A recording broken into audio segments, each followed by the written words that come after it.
Hey guys, Chris here, and yes, this is another LEGO Super Mario review. Today we're taking a look at this, which is the Toad's Treasure Hunt. This is one of the biggest looking sets that we have at the moment, second only to Bowser's Castle. So, is it worth the money? £75 in the UK? Well, let's find out. Okay, so quickly taking a look at these set details. This is set 71368 and is obviously the theme of Super Mario. It's going to be releasing in August 1st, 2020, and it contains 464 pieces. It's got an RRP of £74.99 in the UK, $69.99 in America, or €69.99 in Europe, which gives it a price per P of 16.1p in the UK, or 15.1 cents in America and Europe. So it's a little bit higher in the UK, and actually that's a really staggering price in the UK. Really high, and that's maybe why I'm seeing this is probably a bit too expensive for what I can see here, especially compared to the likes of Bowser's Castle. Okay, so here's the set as it's all built, and basically I'm going to go through all the little buildable characters you get in this set, and then we'll take a look at everything that comes with it, the printed pieces and stuff, and then we'll have a play of the level. So first things first, let's get the more annoying ones out of the way. So we'll start with the Goomba, who's quite common in most sets. Okay, so this is the Goomba in this set. They do have different printed faces depending on which set you buy, but this is the one for this set. Other than that, they're all identical, no printing on the back, and with the tile on the top, which can be easily removed, as I've said in other videos, so that you can use this somewhere else if you want to kind of have this as maybe a coin collection or something in the game.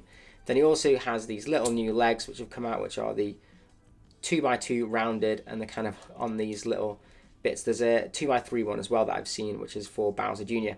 But that's that guy, pretty common in these sets now. I've got quite a few of them, but they are pretty cool nonetheless. They're a pretty staple in any Mario game.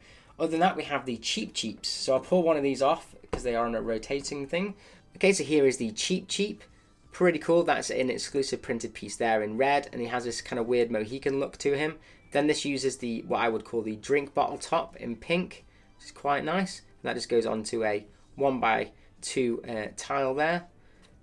And then we have a rounded one at the bottom, and then he has the Cheep Cheep actual barcode right there with Cheep Cheep at the bottom. It comes with these new winged pieces, which are pretty cool. I think these are going to be used a lot more in other sets now, but I think they're great. And other than that, it's just a pretty simplistic minifig, but I think he is a really cool one to look at, and definitely one that would be hard to do in minifig form. So I think these buildable ones are definitely where these kind of things do shine. So you get two of those in this set, and they actually rotate around on this bit, but we'll get into the playability functions afterwards. So the two main ones that people are obviously going to be very interested in this set are Toad and Toadette, because these are awesome, and it's basically the reason you would buy this set in my opinion. So first things first, here's Toad. Now he's really cool built. They remind me a lot of how the Minions were done in the latest Minion sets, but this is a new piece here, which is his cat piece, which this is all one piece, and then that is a rounded 2x2 tile on top. And then as you can see, that's how it's built. It's one of the ratchet pieces things here on a 2x2 plate, pretty simple, and his face is on a 2x2 brick printed on one side. He does have printing on his body as well, which is really nice to see, and then these arms are just literally pinned in, just like the Minions ones. Pretty cool. So I'll put his head back on, or hat, whichever one you want to say, and that is Toad. Pretty cool character. And then we have a very similar looking one, which is obviously Toadette, and she's another awesome one too. So Toadette is slightly different in the fact that she's got different printing. She does have a different facial expression as well, but that's actually, she has a completely different headpiece. So how this is actually made is that is a 1x2 brick, because she has different plates here to make up her actual hair bits, which are pretty nice. They're using the connect pins in pink, and it's a really clever way to kind of create this character piece.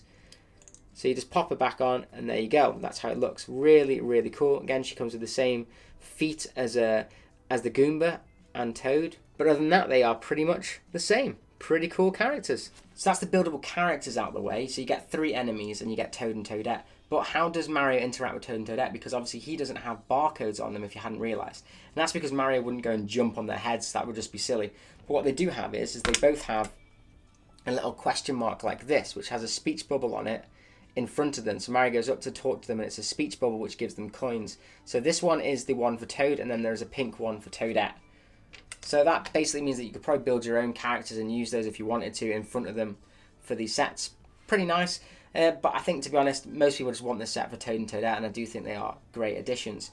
Other than that, we do get some more of the sticker pieces that are interactive barcodes. So we get one of these again, which is the one that's also in the starter pack. This is one that rotates around, so it's kind of on that swing thing.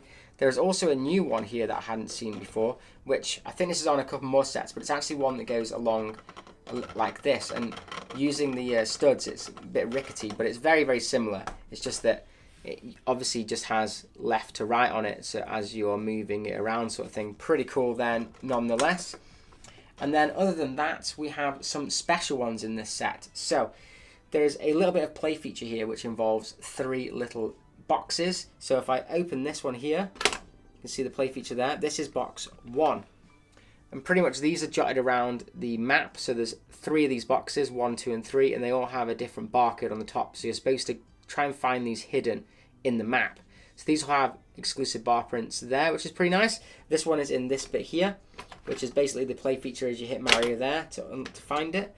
There's 2 more. So this one here is another one.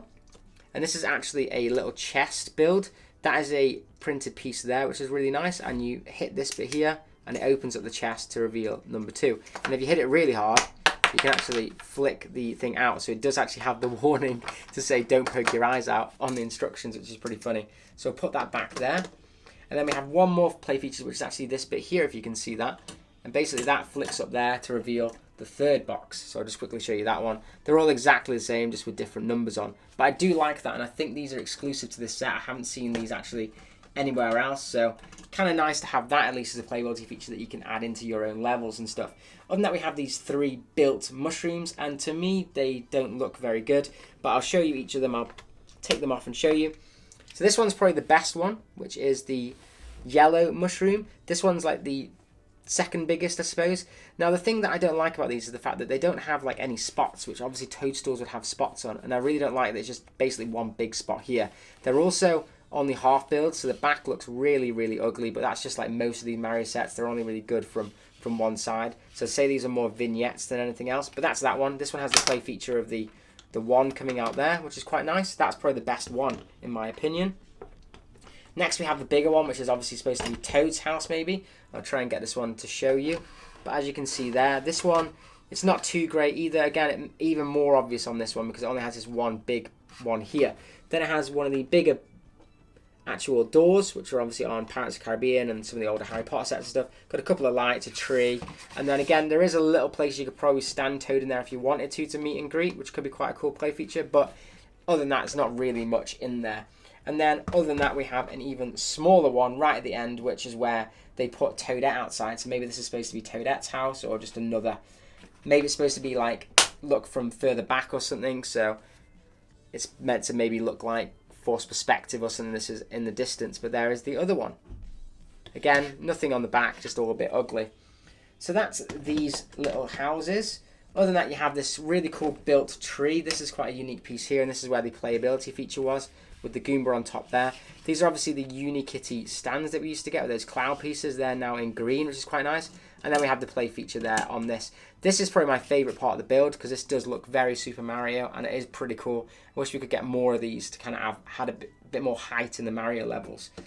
So that is pretty much everything. Obviously we have this bridge here, which is what I was saying with the playability features of the Cheep Cheeps. So basically Mario goes across here and he hits the back of them to make them spin, and you collect coins along the way.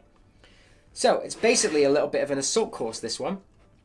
So all we need to do now is add Mario and the start and end flag, and let's give it a whirl. Okay, so I'll add the warp pipe here at the front, and I'll add the end tile maybe over here behind the tree. Hopefully it won't get in the way of Mario. Can I jump down there to get there? Just about, yeah. So let's switch on Mario. Lego Mario time. And as I've said in my other reviews of these, you do not need to use the app to actually play the game. It just shows you more of a rundown of how you got all the coins. But once it's built using the app, obviously you have to use the instructions with the app. But other than that, you can just play it without the app. So that's pretty cool. So let's start it off. There we go, 60-second timer. So we can go past here, go on this new one that I haven't used before. And you have to be quite careful on this one. Head over here to get the first one. There we go, got that one. Then we'll have to go over here and go and speak to Toad. So there you go, hello. And you get a load of coins. go back around over to the Cheep Cheeps. We'll go over here first, hit this bit here to get number 2. Then we'll hit the Cheep Cheeps if we can. These are a little bit finicky, I find. You don't really gain many coins from them. Go and speak to Toadette, and then jump over here, hit the Goomba, open this bit, and grab number 3. And then get to the goal.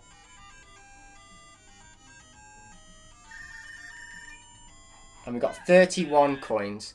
So that was pretty cool. That is pretty much the entire level. I think this is one, again, that you probably just use bits of it to create your own level. These bits, to be honest, are more just facades and things, and they don't really add much gameplay other than this one, which is pretty cool. That's probably the best one, in my opinion, just having things like that hidden in the map.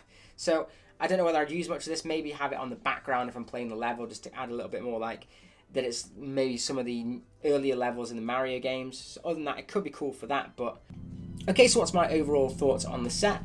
I think this set is pretty good. I just think it's a little bit high priced. It has a lot of barren areas, and it's definitely made more for play features than it is for actual display pieces, in my opinion. These are great as little display pieces, but I would probably remove them from the set and reconfigure it a bit more. I do really like the Cheep Cheeps. I think these are really cool, and that's quite a nice play feature like that, as well as these little hidden things are really nice for kids to try and like find them. It'd be really cool if you were playing with a friend or something and they hid them around the set and then you have to play their level. I think that's where it would really do well, because obviously I know where they all are because I've built the actual level, but I think they could be pretty cool if you were like making a level and then some of your friends had to play it and stuff like that. Obviously these are great fun. I mean, we do get this already in the starter pack, but they are really cool and it is a little bit different built at least. And obviously having more of them would be even funny if you were doing like going across the water and having lots and lots. So I think that's great to have multiples for this playability stuff. Anyway, Toad and Toadette are absolutely wicked and some of the best buildable characters we've got in this. So I think really if you want those two characters, you're going to have to pick this one up. But yeah, I think it's great. Hopefully this one might get discounted because this one I feel is a little bit more on the expensive side, whereas I think Bowser's Castle's better bang for your buck, even though that one is obviously even more expensive. So that's it for my review of this set. Let me know in the comments down below if this is one that you're going to be picking up and whether you want this just for Toad and Toadette, or whether you do like all the little playability things and if you're going to be playing the game, or if you're going to maybe have them just as display pieces and just use the mushrooms somewhere else. But other than that, have an absolute awesome day. If you enjoyed the vid, then if you haven't already, please like and subscribe as it really helps out the channel. And as always, keep bricking it.